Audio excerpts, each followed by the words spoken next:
Hello students, this is Anupama Labhe for your subject Company Law, and today's topic of our discussion is prospectus.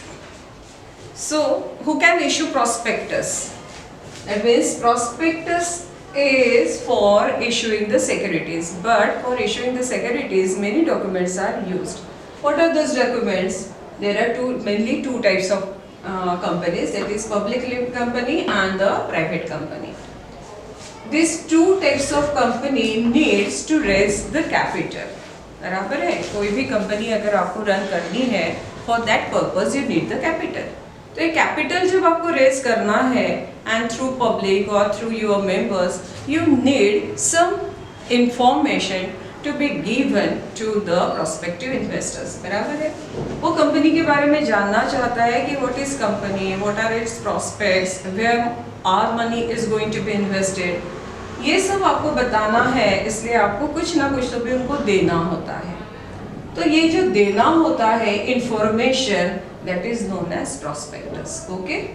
The public company can issue its securities through public offer, that is prospectus, through private placements, which we already discussed in our last lecture, through right issues and through bonus issue. How it can raise its capital? Through public offering, that is prospectus, through private placement, through right issues, we will study later on, and through bonus issue. Just for your information, what is right issue? Right issue is given to the existing shareholders, or it is offered to the existing shareholders to purchase the further issue which is made by the company. ठीक है, ये right issue किसे दिया जाता है? ये public को offer नहीं किया जाता है. क्यों नहीं किया जाता है? क्योंकि ये राइट है. ये किनका राइट है? एग्जिस्टिंग शेयर होल्डर्स का. समझ में आ गए? इसलिए इसे क्या कहा जाता है? Right issue. If the articles of the company provides, then if this right issue is not accepted by all the existing shareholders, then it gets open for the public. समझ में आया है? तो ये ऐसा जब होता है, ये पहले जब हम लोग एग्जिस्टिंग शेयर होल्डर्स को ऑफर करते हैं, इसलिए उनका राइट उन्हें दिया जाता है. That's why this type of issue is called as right issue. And through bonus issue, how it issues the securities? Through bonus issue. Bonus issue means what? Capitalization of its profit. This bonus issue is given only and only to existing shareholders at free of cost. इसके लिए उनसे कोई भी पैसा जो है वो लिया नहीं जाता है. इसीलिए इसे क्या कहा जाता है? बोनस. यानी जो आपके पास है उससे ज्यादा देना. That's why it is called bonus. समझ में आया है? तो ये क्या है?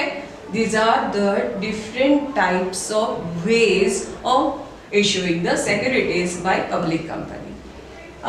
Let us talk about the private company. How private company issues its securities? Through public offer? No. Why not? क्योंकि public offer means offering to general public, and this is restricted in case of private company. You cannot offer your securities to general public. बराबर है? इसलिए ये जो public offer है, जिसे ही कहा जाता है prospectus, this can never be issued by the private company. लेकिन what about the private placement? Yes, private companies can issue its securities to private placement. हमने लास्ट लेक्चर में अच्छे से इसे देखा हुआ है.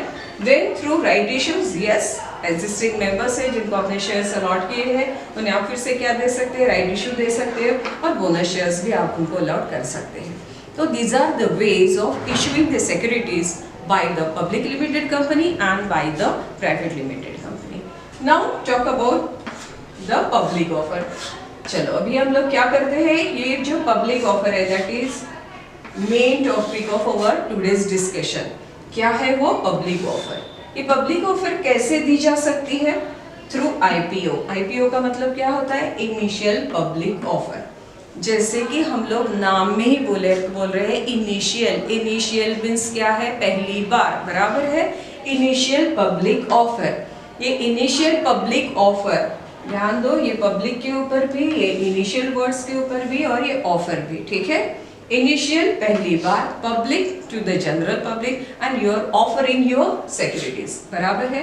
तो initial public offer are issued only by the public limited company to the general public when it intends to issue its shares to the general public। जब ये पहली बार अपने शेयर कैपिटल को रेज करना चाहती है थ्रू जनरल पब्लिक, और ये जब ऐसे ऑफर डॉक्यूमेंट बनाती है, that document is known as initial public offer. ये जो बनाया जाता है उसे भी हम लोग क्या कहते हैं, prospectus.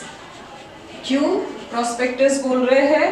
Because this is issued by the public limited company for raising its capital through the general public, that's why this is known as prospectus. समझ में आ रहा है? तो initial public offer is issued by that company who is initially offering its securities to the general public। हो सकता है वो पब्लिक लिमिटेड कंपनी है लेकिन अभी तक के वो लिस्टेड कंपनी नहीं है। लिस्टेड कंपनी ना होने की वजह से उसने क्या नहीं किया है, अभी तक के अपने शेयर्स जो है इशू किए हुए नहीं है जनरल पब्लिक को। इसीलिए अब जब वो लिस्टेड हो गई है या होने वाली है और अब जब वो अपने शेयर्स जनरल पब्लिक को इशू कर रही है, then that type of issue of share is known as initial public offer। समझ में आ रहा है? तो इनिशियल पब्लिक ऑफर जब पहली बार कंपनी अपने शेयर्स जनरल पब्लिक को ऑफर करती है तब उसे कहा जाता है initial public offer.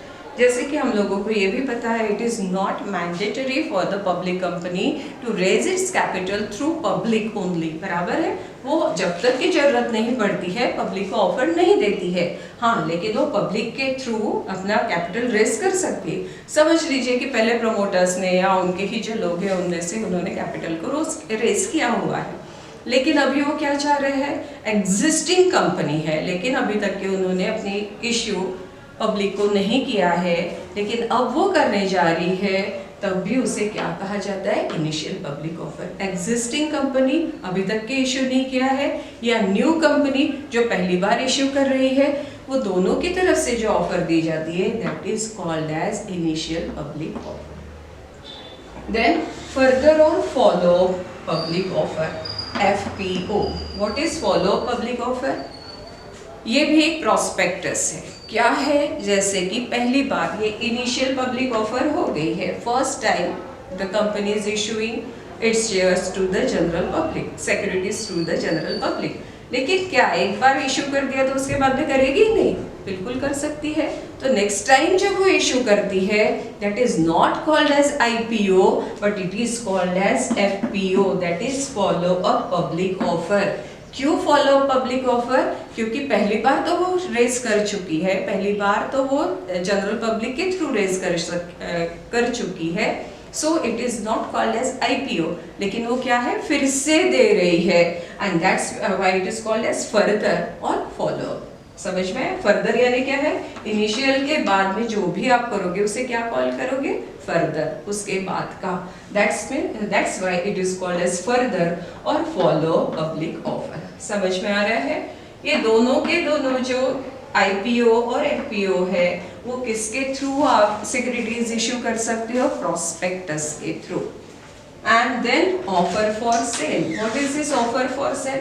This is also known as OFS। What is OFS?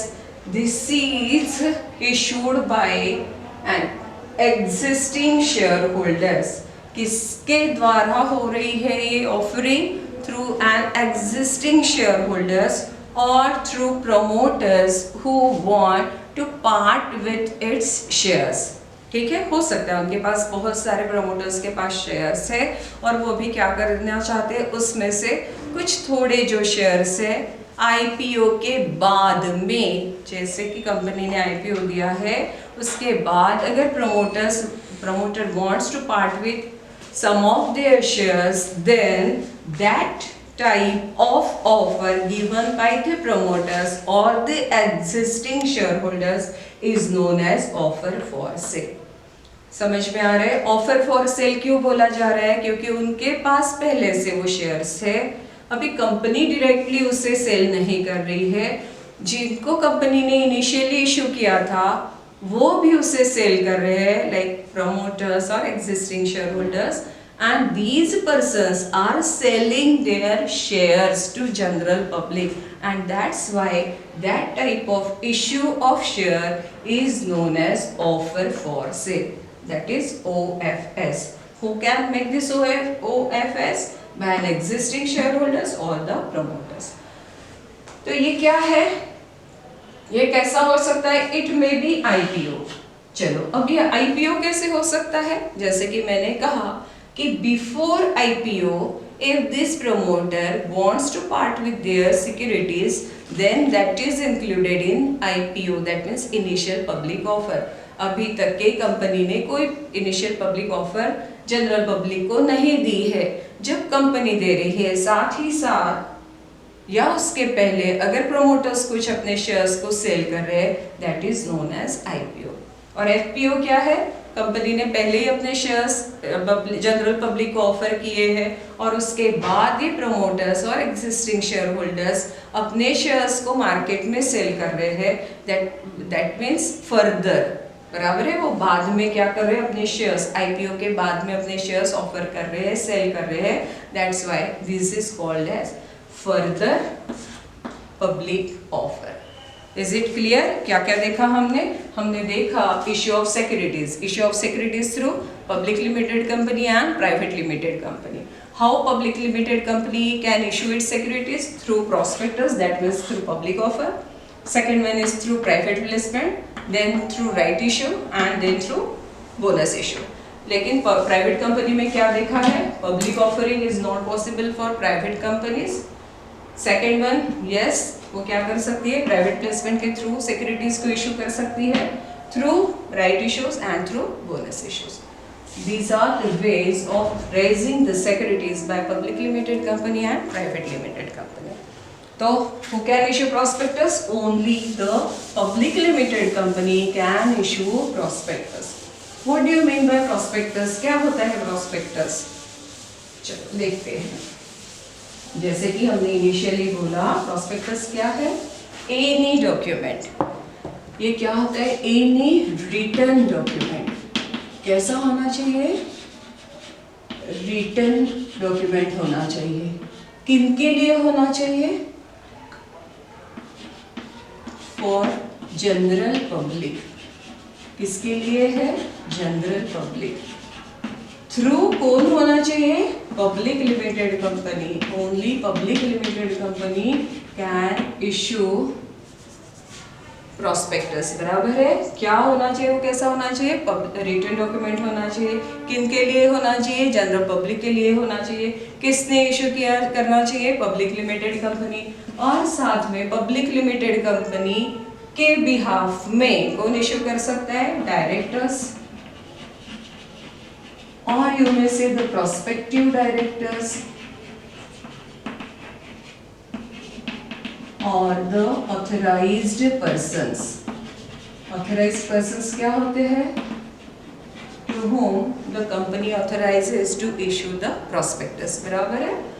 तो ये जो है, इनसे जब ये documents and this contains the information relating to the company regarding the investments made by the company or the prospective investments which will be made by the company through this issue, where the company is going to invest this money, this is all contained in your prospectus. ठीक है.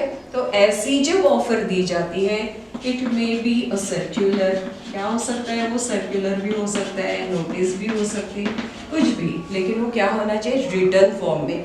और आपने specifically उस पर mention करना चाहिए कि this is prospectus. समझ में आया? ओरल अगर होगा, ओरल पॉसिबल नहीं. क्यों? जैसे आप टीवी पे एडवर्टाइजमेंट देखते हो, बराबर है ना, कि ये कंपनी जो है अपने शेयर्स इशू कर रही मार्केट में, तो that will never be treated as a prospectus. क्यों नहीं? That is made through oral. कैसे हुआ है उसका? ये आपके पास कैसे पहुंची? ओरली पहुंची हुई है. हाँ, लेकिन वही न्यूज़पेपर में अगर जो प्रोविजंस है कंपनीज एक्ट में बताई हुई है, उस प्रोविजन को ऑब्जर्व करने के बाद अगर आपने इस तरह की ऑफरिंग्स दी है then that also will be treated as prospectus. समझ में what is the difference? Radio या टीवी इसके ऊपर जो दी जाती है, ऑफरिंग दी जाती है, that public offer will not be treated as prospectus. Only the read and document for the general public through the public limited company and which contains the information as per the Companies Act, that only will be treated as prospectus. Is it clear? Okay. So what we come to know about the characteristics of the prospectus? क्या क्या देखे हमने characteristics? एक तो होता है कि document, ये कैसा डॉक्यूमेंट है? which must be offered as prospectus. आपने इसे क्या करके ये किया हुआ है? prospectus करके ही आपने उसे इशू किया है, बराबर है? Then second one is red herring prospectus. red herring prospectus next lecture में मैं इसके बारे में आपको बताऊंगी what is red herring prospectus. Shelf prospectus, abridged prospectus, these are all types of prospectus which can be treated as prospectus. Then who can issue this prospectus? Only public limited company can issue the prospectus. Then जैसे मैंने आपको पहले ही कहा कि कैसे होना चाहिए, must be in written form. written form में है तो ही you can consider that offering as a prospectus. और इसमें क्या इंडिकेट होनी चाहिए? Date must be indicated on prospectus and that date is treated as the date of issue to public, that means general public. ठीक है? दूसरा एक होता है उसमें कौन से मैटर्स होने चाहिए? all the matters which are contained or the provisions which are provided under the Companies Act. क्या होने चाहिए? वो पूरे मैटर्स उसमें इंक्लूड करने चाहिए. उसमें भी कंपनीज एक्ट के प्रोविजंस में दिया है what must be disclosed by the company. If the company do not disclose all those matters it will be treated as misstatement in prospectus. So be very careful while drafting the prospectus. समझ में आया है? You have to follow all the provisions which are made under the Companies Act. Then the signed by directors. किसकी sign होनी चाहिए? Signed by directors or prospective directors or the authorities, that means signing authorities. फिर बाद में होता है only after registration with the registrar you can offer this prospectus to general public. General public को when you will offer this prospectus? Only after registration by registrar. जब registrar ने इसके लिए परमिशन दी है then only you can issue this prospectus to the general public. और क्या है? कौन सी कंपनियां ऐसे कर सकती है? लिस्टेड कंपनी और the company which intends to get its shares listed on recognized stock exchange. तो ये these are the characteristic which states whether your document will be treated as a prospectus or it will not be treated as a prospectus. Okay, thank you.